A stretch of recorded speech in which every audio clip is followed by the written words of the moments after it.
Buenas noches, padre Calvo. Buenas noches. Jesús Calvo, sacerdote leonés, párroco de León. Estaba diciendo, padre, ¿Sí? estaba desgranando pues parte del acto que tuvo lugar el pasado sábado, la presentación nacional de Soluciona, que respondió a las expectativas de todos los asistentes. Celebro, sí.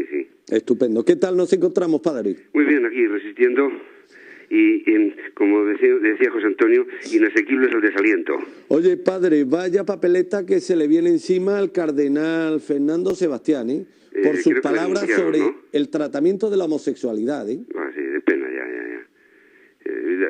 Solo faltaba que ellos sean ahora los jueces de la moral y que tengan que decir a un obispo lo que tiene que hacer. Solo faltaba eso. Ya, es increíble, padre. Sí. Pues quiere que le cuente otra cosa. Si esto me lo cuentan hace unos años, hubiera sido impensable. Nos hubiese movido a la risa. Pero hoy, en la sociedad actual española y europea en general, estas situaciones pues nos resultan hasta normales que ocurra. Resulta, padre, que un ateo estaba en el lecho de la muerte y demás, y recibe la extrema unción por parte de un sacerdote católico. Pues el moribundo, felizmente, logra recuperarse y ha pleiteado, o sea, ha interpuesto un pleito contra el cura por invadir, por intromisión contra su derecho al ateísmo. Qué barbaridad, sí. En primer lugar, no hay derecho al ateísmo, eso en primer lugar. Pero ¿sabe lo peor? Que es que la denuncia ha sido admitida a trámite, padre. Es el colmo. No tendrá más que hacer los jueces también. En fin, nos reímos, padre, pero le aseguro que esto, a mí particularmente ya... Poca gracia me hacen este tipo de cosas, empiezan a aterrarme, padre. No sé, al final vendrán por nosotros por no haber cogido la lección de nuestros mártires. Efectivamente, porque se está abonando el terreno, padre, para cosas muy graves que están ocurriendo y que van a seguir ocurriendo hasta extremos prácticamente impensables actualmente. Sí, no, por supuesto, sí.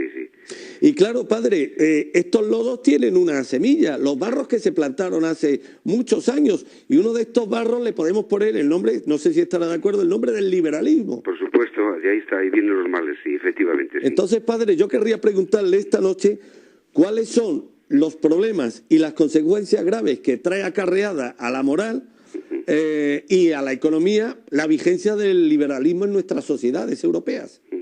Sí, pues lo mejor es explicar un poco la historia para ver cuáles son las causas y cómo se explica después todo lo demás, ¿no? Entonces me gustaría hacer una pequeña semblanza. Adelante. De la historia, de cómo empezó. Y claro, de ahí vemos después con más lógica qué es el liberalismo.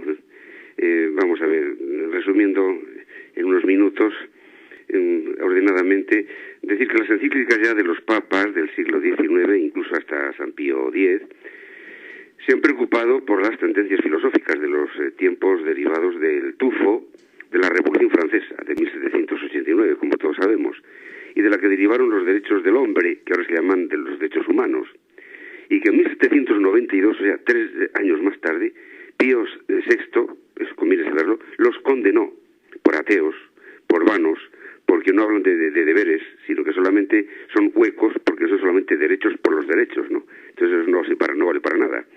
Y están basados en un naturalismo del hombre por el hombre, sin consideración a sus deberes de derecho natural a la ley divino positiva del decálogo.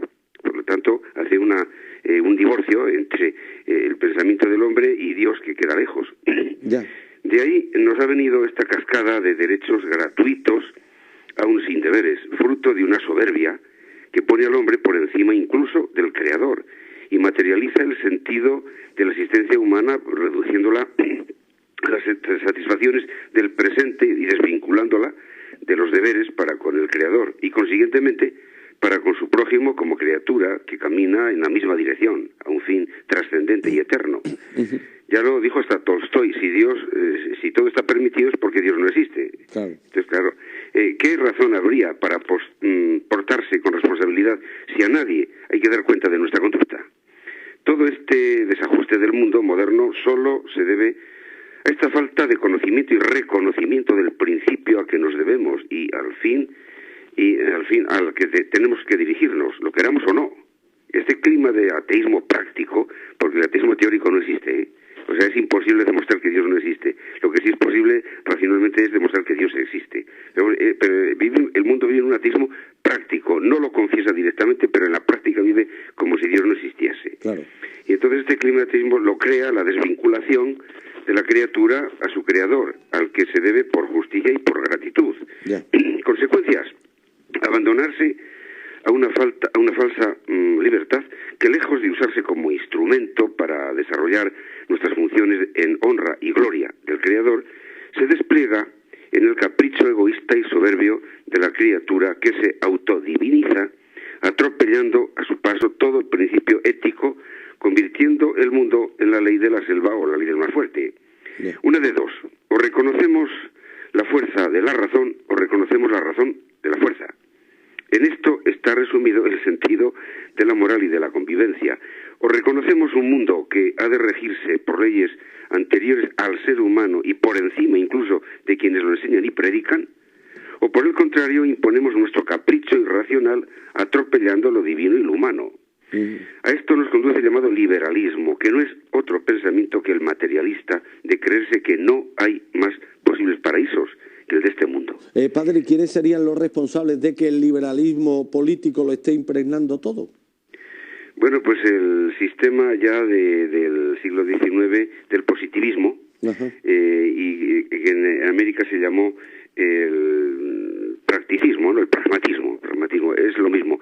Nació esto con Stuart Mill en el siglo XIX en Inglaterra. Antes más bien nació en Francia, Inglaterra, y después pasó a Estados Unidos, a América, llamándose el pragmatismo, que viene siendo lo mismo, puro materialismo, en que el hombre se considera un dios, y por lo tanto con derechos a todos, pero eso sí, los deberes para el gato. Padre, pero es que lo inquietante es que no veo voluntad por parte de la población, claro, en revertir el curso de estos acontecimientos, pese a que todos somos conscientes de que estos acontecimientos no nos están llevando, no nos van a llevar a nada agradable. Incluso quienes desatan la voz de alarma, como ha sido el caso del cardenal Fernando Sebastián, pues se exponen, como desgraciadamente ha ocurrido, a un linchamiento público sin que hayan ciudadanos que se atrevan previamente a defender, ni mucho menos a ponderar las manifestaciones del cardenal. Claro, sí. Es como dejarnos solos, efectivamente, porque en su día no pusimos las condiciones, tras la muerte de Franco, de una democracia, pero con condiciones, llámese democracia como lo quieran llamar, pero no se pusieron, digamos, ahí condiciones. Es más, estaba ya la Iglesia prácticamente enamorada de la democracia y casi dando las espaldas al que tanto debe.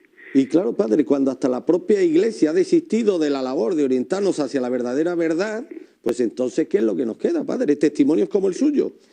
Y claro, el de otros muchos. Entonces ya un poco la fachada. Claro. Es lo que ha pasado también en Rusia, cuando permitieron la ortodoxia, porque el comunismo es íntimamente enemigo de toda creencia sobrenatural. Entonces, ¿qué ocurrió? Que si les permitieron eso es porque confabulaba con el sistema, y lo mismo que ocurrió también en China con la llamada hay una especie de secta que está condenada por la Iglesia, pero en cuanto que confabula con el sistema es por lo que sobrevive, pero claro, sobrevive la fachada, pero a costa de los derechos de Dios. ¿Quién nos iba a decir, padre, hace unos años que Rusia terminaría siendo la reserva espiritual de Occidente?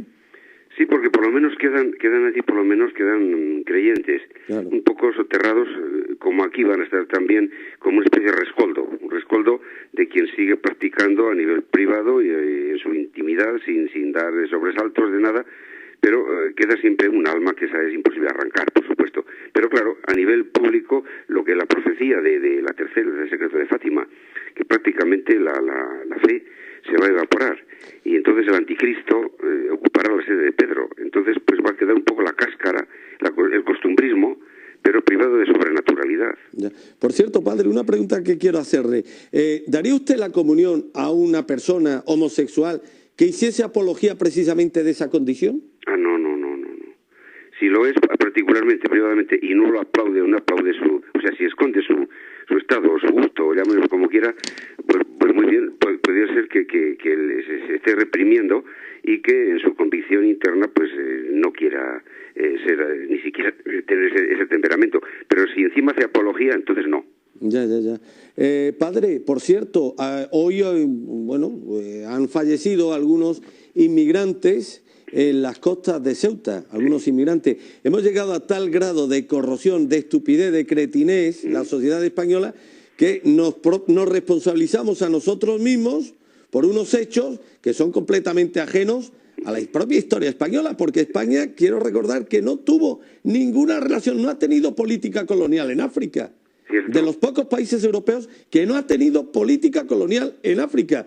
Pues este progresismo que todo lo inunda, padre, en su atolondramiento intelectual, pues quiere que nos sintamos responsables de unos hechos en los que no tenemos absolutamente ninguna responsabilidad. Cierto. Pero es que hay gente que traga ese anzuelo, padre. Sí, eso es porque, bueno, hay mucho papanatismo, falta de verdadera cultura histórica, y España, allí donde fue siempre a evangelizar, no a hacer esclavos. Entonces, el que tuvo en política, digamos, esclavista y colonialista fue Inglaterra, sobre todo, Inglaterra, Francia, Bélgica, pero España donde sembró siempre la fe católica. Es más, cuando se independizaron esas colonias, llamémoslas así, se han dado cuenta de que han quedado desprotegidas. No. Y al final pues se han tenido que arrepentir, como es el caso de los saharauis, que primero estaban contra España pensando que Marruecos los iba a traer el paraíso, y mira lo que les ha pasado. Ya. Y hablando de estas cuestiones, padre, ¿qué podemos aportar acerca del concepto de legítima defensa? Desde un punto de vista cristiano. La legítima defensa primero es derecho natural. Por lo tanto, antes matar al injusto agresor, dice la moral católica, antes de que te mate. Entonces, eso es de derecho natural, no hace falta ya ni siquiera un concepto cristiano. Pero lógicamente después la ley de Dios que prohíbe matar al inocente, lógicamente manda defenderse, bueno, si uno quiere, manda defenderse contra el injusto agresor. Porque hay dos clases de agresiones. La agresión justa, por ejemplo, de la policía, que persigue a un delincuente, entonces contra esa policía no se puede atacar, pero contra el injusto agresor, el asesino, el atracador, el navajero, entonces sí, claro que cabe, es legítima defensa, lógico. ¿Es lícito, padre, desde el punto de vista cristiano, la rebelión contra el tirano? Sí, porque ya lo dice bien claro San Pedro, hay que obedecer a Dios antes que a los hombres. El que manda, en primer lugar, es un mandado de arriba, y tiene que saber mandar. Si manda para él, entonces no es objeto, pierde la jurisdicción, no es objeto de obediencia, así que no todo se puede obedecer. Lo mande un tirano o lo mande una autoridad eclesiástica si es que está equivocada o abusa de su poder. Está claro. Pues padre, cuando faltan pocos días para que conmemoremos un nuevo aniversario del 23 de febrero, creo que tuvo usted hace unos días un encuentro con don Antonio Tejero. Estuve el mismo día que murió don Blas, casualmente. Por la mañana, la primera noticia que me dieron al entrar en la sede de Fuerza Nueva fue que acababa de morir. Entonces, y a mediodía fui a ver a mi amigo don Antonio Tejero, como voy todos los años. Estuve con él en su casa 2 horas, charlando de todo, con el amigo José Luis Díez, que tiene su emisora de JLD por la Unión Católica de España, y charlamos un poco de todo, claro. Entonces, pues me encanta, y a este hombre también le encanta que haya gente que le reconoce lo que hizo, su valor, su entereza y su heroísmo. ¿Cómo se encuentra don Antonio actualmente, padre? Como él dice a veces, como un mulo. Pero de salud, que se encuentra bien. Sí, por eso sí, está perfectamente bien. Desde que superó aquel pequeño incidente cardíaco, pues está perfectamente bien y se le ve pues muy animado a todo, pasea y pues está en plenitud de fuerzas. Le gustan los buenos amigos como visitas, sí. Lo que lamento, padre, es que este hombre algún día se nos vaya sin terminar de conocer la verdad del 23 de febrero, Sí, yo se lo he dicho varias veces que escriba. Cuando él tiene la oportunidad de desvelar uno de los capítulos más negros de la historia de España. Claro. Sí, se lo he dicho varias veces, pero desconfía. Es más, saben que le dieron un cheque en blanco a una editorial para que pusiese la cifra a cuenta de sus memorias, y dijo que no. Entonces, son varias causas, ¿no? Me ha explicado una, que le van a tergiversar, que van a cortar, que van a dar una versión a favor del sistema, que también un poco la repercusión en su familia, en fin, que un poco se desentiende como diciendo, el que venga detrás que arree. ¿Cree usted que ha recibido, padre, amenazas Antonio Tejero para no revelar la verdad? No creo, no. Ya. De eso nunca hemos hablado y no creo que eso, pero se ve que no quiere inmiscuirse ya, como diciendo, hice por mi parte en su día lo que tuve que hacer, y los demás que por bajo cuerda saben lo que hubo, pues que delaten públicamente, como yo lo he delatado en varios artículos, y no pasa nada. Padre, perdone, que creo que hay una pregunta interesante para usted, procedente de un lector. Le ruego a mi compañero que me repita la pregunta. ¿Qué opina? Ah, del Papa, del actual Papa. Bueno, ¿Qué opina, padre, de la nueva misa modernista? La misa modernista, yo di una conferencia en la sede de los Piñar que preguntaba, ¿está protestantizada la misa? Y traduje las partes principales que, para dar gusto a los protestantes, efectivamente están mal traducida. O sea, han aprovechado la traducción para hacer una traición. Pues padre, como siempre, como todos los jueves, un placer de partir con usted, seguir aprendiendo con usted y impregnarnos de la verdadera teología a través precisamente de su testimonio. Agradeciéndole, cómo no, su comparecencia, padre, pues le emplazo, si le parece, hasta el próximo jueves. Muy bien, gracias. Gracias y un abrazo. Padre Jesús Calvo, párroco de León, que nos ha desgranado cuestiones absolutamente fundamentales que deben ser conocidas por todos los cristianos.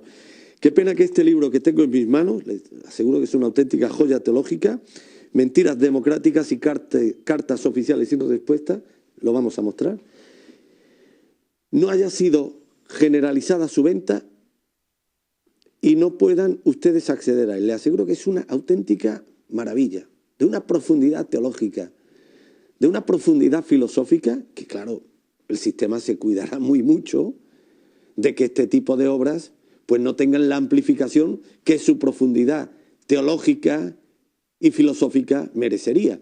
Pero vamos a intentar hacer algo, porque yo estoy obsesionado con este libro y me gustaría que este libro, todos y cada uno de ustedes dispusieran de un ejemplar de esta gran obra del padre Fabio Jesús Calvo Pérez, nuestro primer invitado en esta nueva edición de La Ratonera.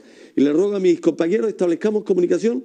Es un testimonio, un doble testimonio, que ustedes y yo vamos a agradecer sobremanera esta noche. Vamos a ver si podemos primero establecer contacto con Carlos Díaz, el hermano de la mozo de escuadra Sara Díaz, fallecida, como saben ustedes, hace un par de años, luego de ser